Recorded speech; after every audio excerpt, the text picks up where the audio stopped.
the Senior Vice President of Architecture Construction at Woodbury Corporation.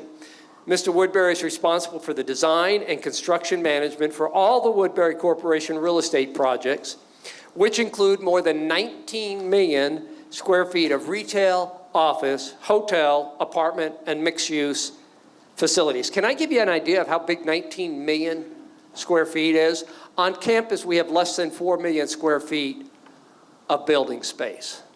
So take that times 5, what we have here, and that's what Mr. Woodbury oversees the construction and architecture of.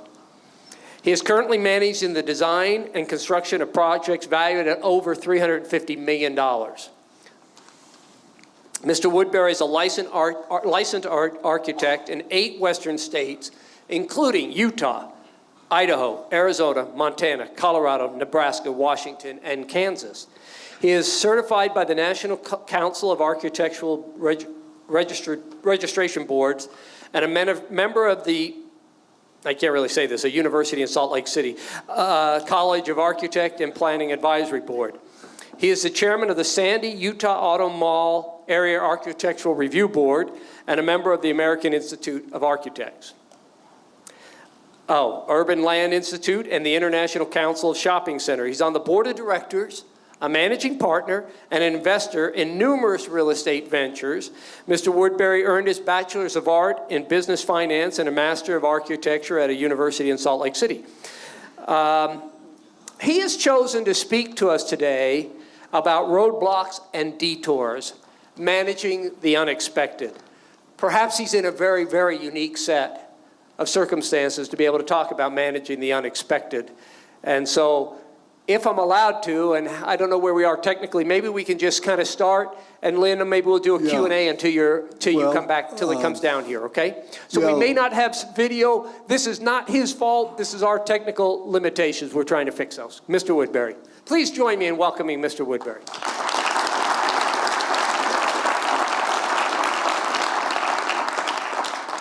Thank you. Until they bring my computer back, I don't have any of my notes to go through all of the things that I prepared. But let me tell you just a little bit about Woodbury Corporation. We are a real estate development company, a full-service company. We have within our organization our own group of attorneys, leasing agents, architects and designers, property managers, and investment analysts. We have developed projects like University Place and other projects, as was mentioned, through the Intermountain area.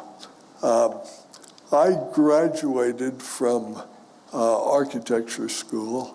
I first got a degree in business finance and graduated from architecture school in 1979 and was really quite enthusiastic about the idea of being able to, in a development company, be a part of the development process from the standpoint of design and engineering.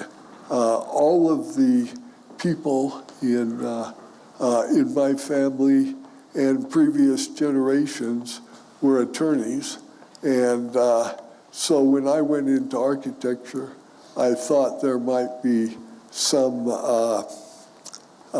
resistance since I didn't choose the path that everyone else did. But in any case, I found that, so were they not able to get anything to work? Yeah, that's unfortunate. Okay. Anyway, so Woodbury Corporation, I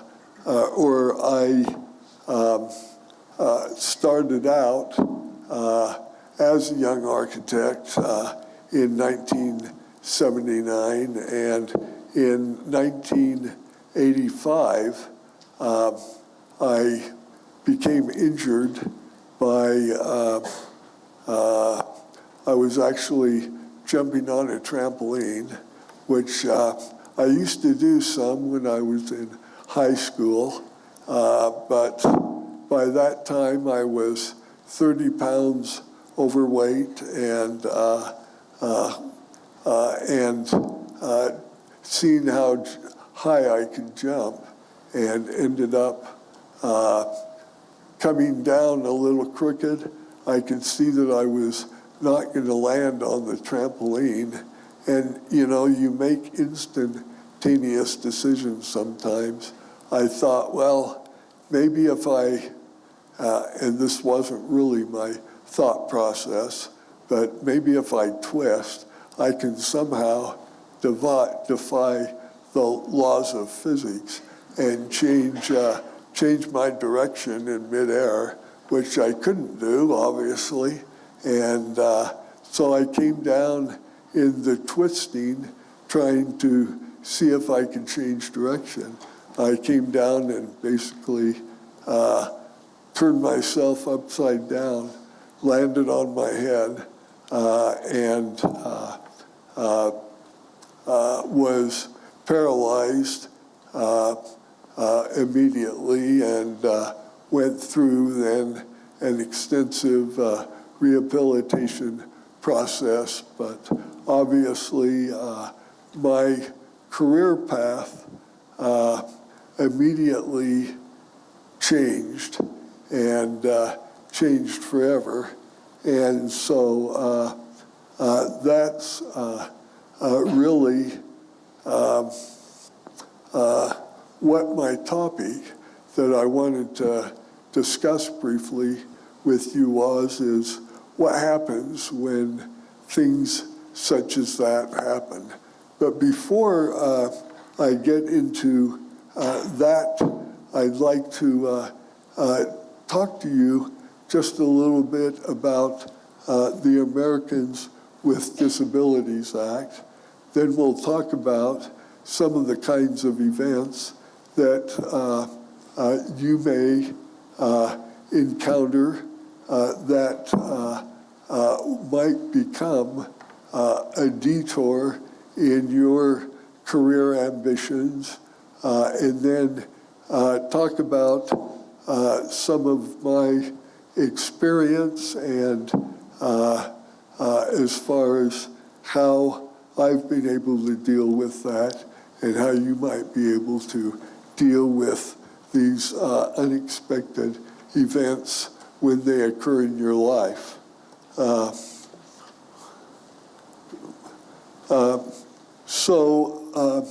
The Americans with Disabilities Act was a law that was passed in 1993, and its purpose was to prevent discrimination against people with disabilities and to remove physical barriers preventing access to and or use of public and other commercial facilities. I know probably the only thing you have encountered or know about disabilities is that, you know, there's these wonderful handicap spaces that are available in parking lots. Believe me, I'd much rather park in a regular parking place than have to utilize a handicap space. But in any case, or ramps. But in 1993, none of those things really existed. And it wasn't until the enactment of this law that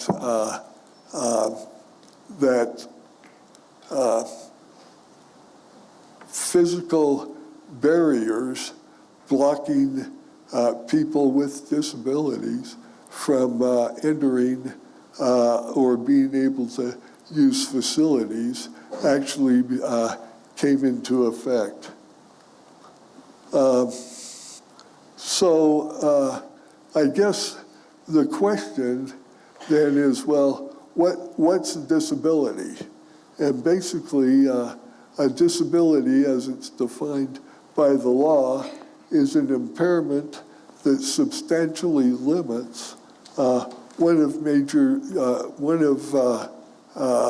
life's major activities, whether it be working, speaking, breathing, doing manual tasks, walking, seeing, being able to take care of yourself, hearing, and learning.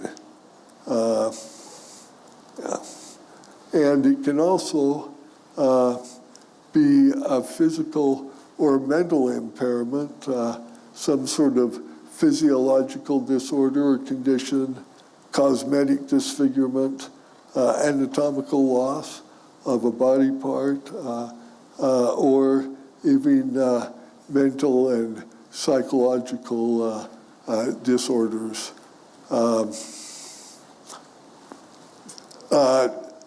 Disabilities, as the law defines it, are not any kind of,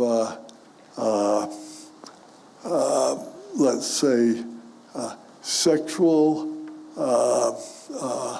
disorder, compulsive gambling, addiction, or drug use, and those aren't considered disabilities.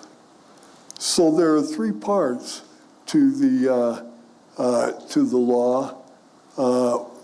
Title I relates to the employment of people with disabilities, and it applies to governments and to all private businesses. And if any of you end up owning your own businesses or that, then you are subject as an employer to the provisions and to abide by the provisions of Title I. It prohibits discrimination on the basis of disability in recruiting, hiring, promoting, training, paying, and other aspects of employment. And a person is discriminating against a person with a disability when the employer treats a qualified individual who has a disability or a history of disability unfavorably because of that. And if you deny employment opportunities to someone with a disability strictly because of that, then you're in violation of the law, and the Act provides for means of people to be able to make a claim against a person who they feel as they've been discriminated against. The second part of the law deals with all state and local governments and other public institutions and what's required of them. And the third part relates to any discrimination for a public accommodation, any kind of commercial facility, office building, any entity that offers services to the public. And the primary objective of those is to remove barriers of access and of use of those facilities. It indicates that a person with a disability may be discriminated against or denied the full use of goods, services, and facilities if they're not available to use those as anyone else would be in the public. And the goal is that accommodations be made to allow people access. And as a result, and speaking as an architect, standards have been established which indicate or tell architects and business owners what things they need to provide in their businesses in order to accommodate persons with disabilities. Hence, the introduction of ramps so that there's not barriers getting into a facility. And again, you see the little, at crosswalks, the little knobs that are often there. That's so that a person who's blind can detect that he's at a crosswalk. There are provisions for people who are unable to hear. And of course, if you can get into a facility, but you're unable to use bathroom facilities, then your bathroom facilities obviously need to be modified to allow that to happen. And even a person who owns an apartment building is subject to the law where apartments need to be made available for persons with disabilities, and they need to be equipped with the proper kinds of kitchen and closet and other amenities to allow them access and use of those apartments. So anyway, so that's the Americans with Disabilities Act. And all I can say is it really was difficult with my injury in 1985 when I was not only dealing with the experience and the change of life with the disability, but not even being able to get into a restaurant or other facilities. And really the passage of this law and the making access available has really been an important thing for me personally and to others with disabilities. So that's it regarding the Americans with Disabilities Act. So let's talk now a little bit about some of the detours and roadblocks that you might encounter in your careers. Of course, we've talked about disability, whether it be permanent or temporary. It could be an accident. There could be health issues, whether they're chronic or transitory. The loss of someone who's a loved one. The loss of employment or failure to find suitable employment.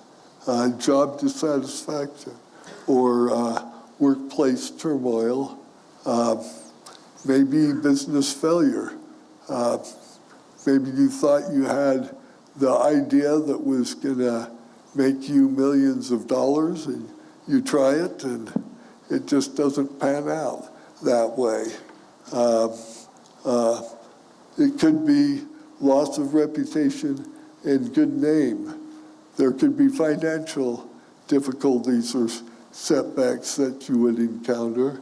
There could be relationship issues, either personal with your family, perhaps with business partners, and it could be things that you just feel underappreciated, where things just aren't going that well. So the results of these kinds of roadblocks are really oftentimes can lead to periods of depression and there can be sorrow and despair, but opposition and things just undoubtedly you will encounter in some time during your school career and afterwards with some situations that represent these kinds of detours and roadblocks. So the signs of depression really are, you could feel sad or in the dumps, and it's a normal thing when some sort of traumatic event or when things aren't going quite right for you to have times of uncertainty and depression, but the signs, you can feel discouraged and hopeless. You might have a loss of self-esteem, loss of pleasure or satisfaction in life, a feeling of withdrawal where you just, don't want to do anything, a hopeless outlook, a loss of interest in other people or in any kinds of activities, over fatigue or sleeplessness, anxiety, irritability, changes of appetite, and really uncontrolled emotions, and even suicidal thoughts. So what are the remedies to these situations when they occur? Really, I've kind of categorized them into 7 or 8 different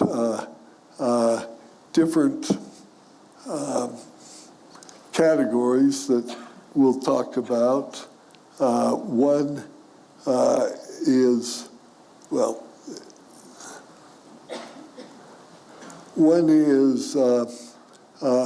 that you really should expect that you're going to encounter some setbacks and plan in advance on how to deal with some of those things. It's estimated that 70% of the people will experience some form of permanent or temporary disability lasting longer than 3 weeks during their lifetime, and I think that basically everyone is going to run into difficulties and problems during their lifetime, which will affect their ability to to function. And so if you plan in advance for some of those things, then it can help. Often one event can lead to another. I mean, if you're in an automobile accident, you can't work for 6 months while you're recovering, that might result in financial stress and financial burdens. So, but as far as disabilities go, there is disability insurance available that you can buy. Now, I know as students, probably the last thing in your mind is buying some sort of insurance, but I would suggest that as you finish your schooling, that insurance is something that is worthwhile to invest in. For pennies a day, you can get disability insurance. Most whole life policies will give you paid up premiums, or you will be able to draw on those if you encounter some sort of permanent disability. And really, you need to save now. You know, I was surprised when we had the government shutdown that 80% of those workers that were temporarily not getting their paychecks, that they didn't have any savings, and so needed help. So it's important to try and stay out of debt and to save starting immediately, even if it's just $10 a month or whatever. The earlier you're able to start saving so that you have some resources to draw on, the better off you are. And then, frankly, I know a family that, because they had a food supply, this friend, he was out of work for 8 months, but his family was able to live because they did have a food supply. So expect that there will be setbacks and plan in advance for those. The next thing is what I would call travel light, which means that if something occurs, try not to wallow in your misfortune. Forgive. Maybe somebody, you've been a victim of someone else in some way. Learn to forgive. Make amends. Get rid of any guilt.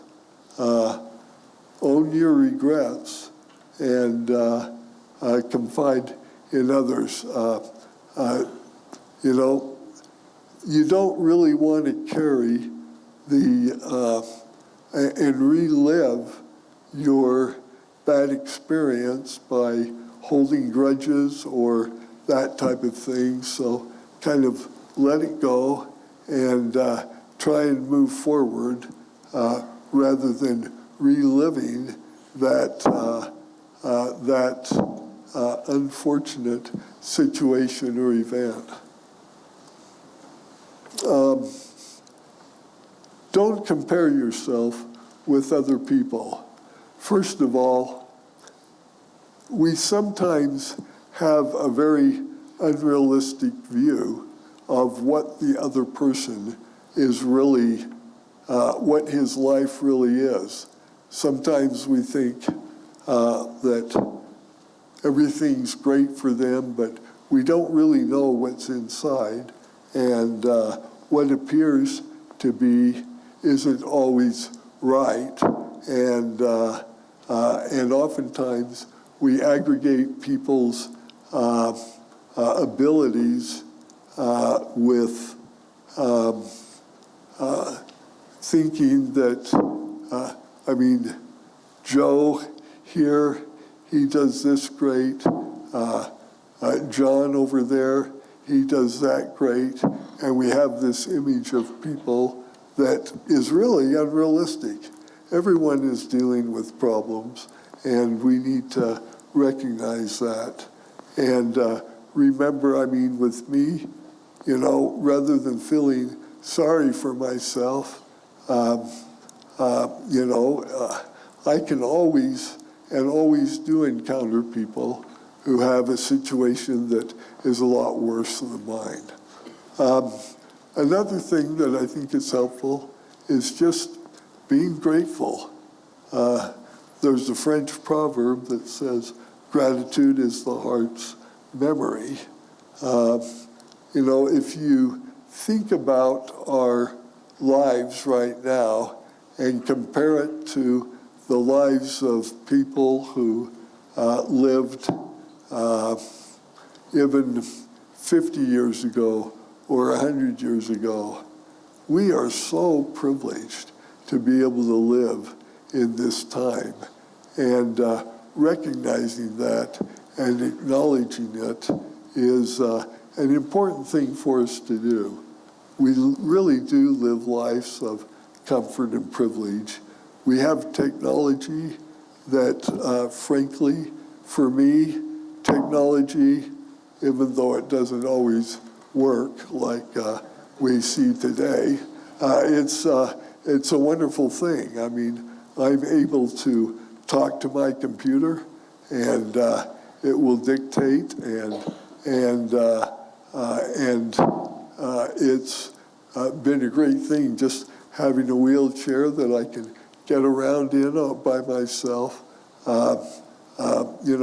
These things are great blessings, and we should be grateful for that. And sometimes when we're feeling in the dumps, if we just kind of look at what the good things we have in our lives are, it's a way for us to help deal with these roadblocks and detours when they occur.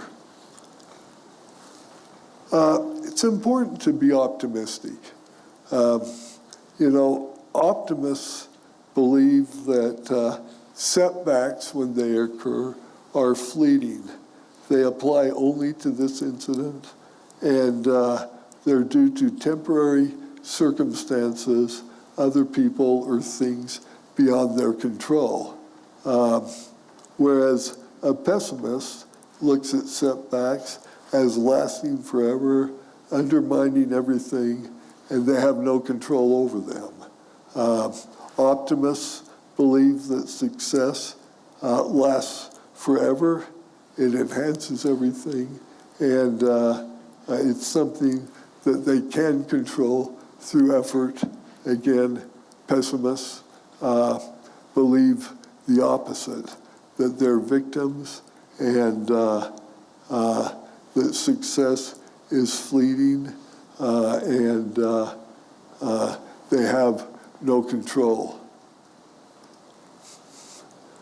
So you need to learn to challenge and dispute pessimistic thinking.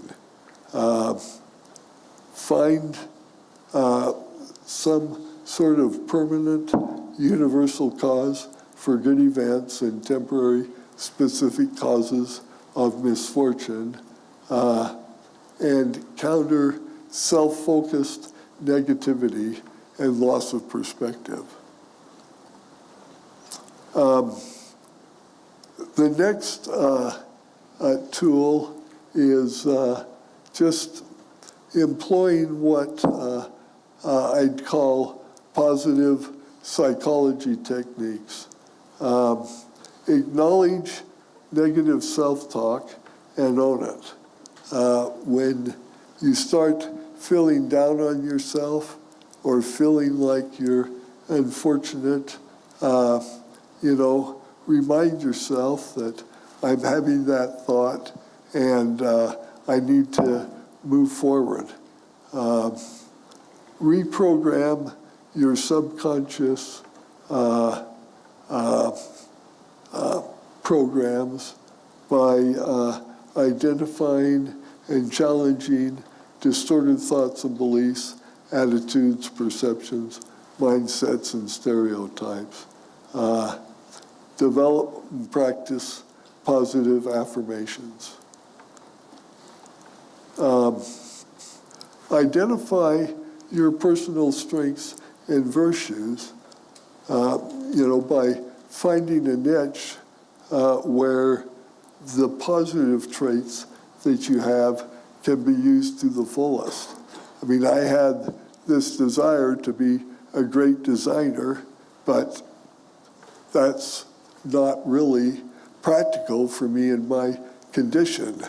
Yet, I realized that there was nothing wrong with my mind, and have been able to reprogram my ambitions, where I now negotiate all of the construction contracts, give input to design of other people, and control all the costs and budgets on projects. And so I've been able to recognize that there are still things that you can do even if you've experienced some sort of loss.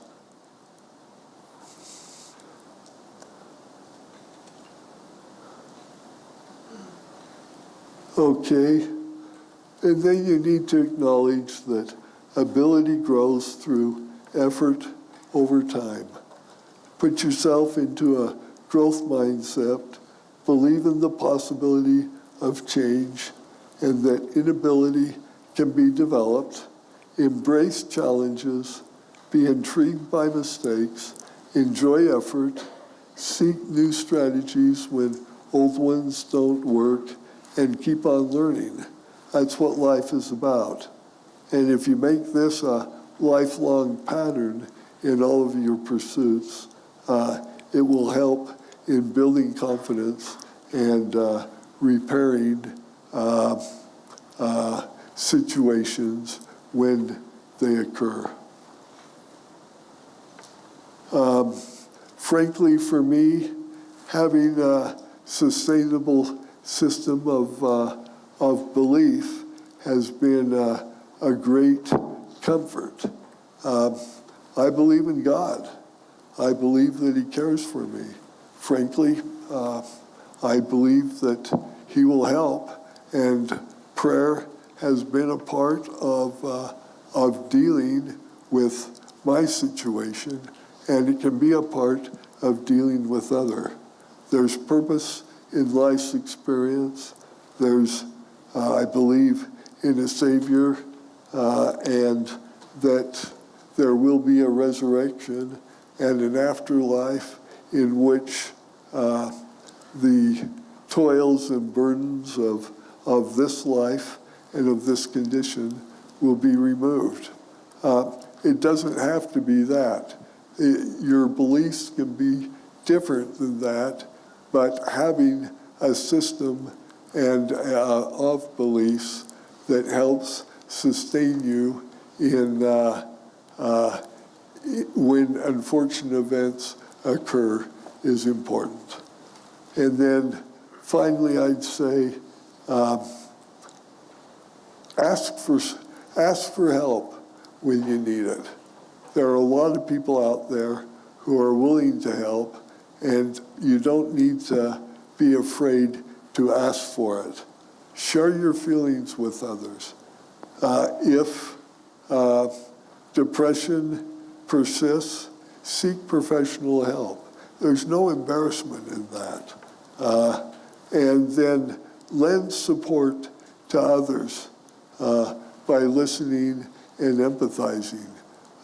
It's been really important to me that because I've had a network of people who support me.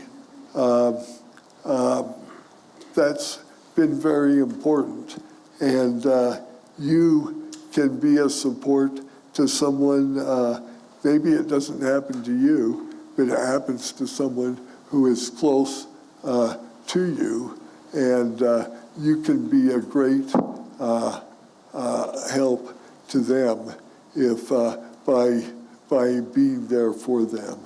And then remember also those who are indirectly affected. I mean, I sustained the injury, but it affected my wife and my family too. And don't forget that those people who are also affected by these unfortunate events. Go ahead. Nietzsche said, what doesn't kill me makes me stronger. When unfortunate things happen, make them experience to grow on. And you can still be happy even when these things occur. Happiness causes good things in life, work and relationships. It gives you strength of character and helps you have enduring and good relationships, which will really shield the effects of setbacks and disappointment. Crisis reveals your character.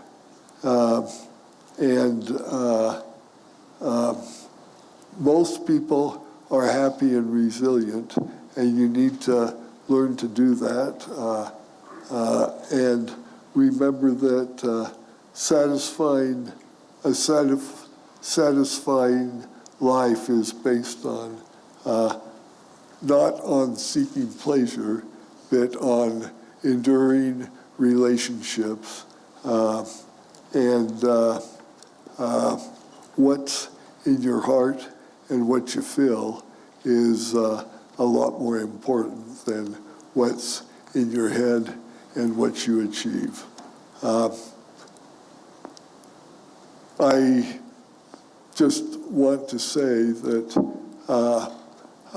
I believe that as you encounter difficulties in your life, if you will learn to deal with them and implement some of these strategies, it will help you get past them and be able to continue in your relationships, in your profession, and in your life. It certainly has done that for me, and while I would be grateful if something were to happen that would change my condition, acknowledging that I'm in the condition that I'm in, and trying to be a productive participant in my family life and in business is something that has brought great satisfaction. Thank you.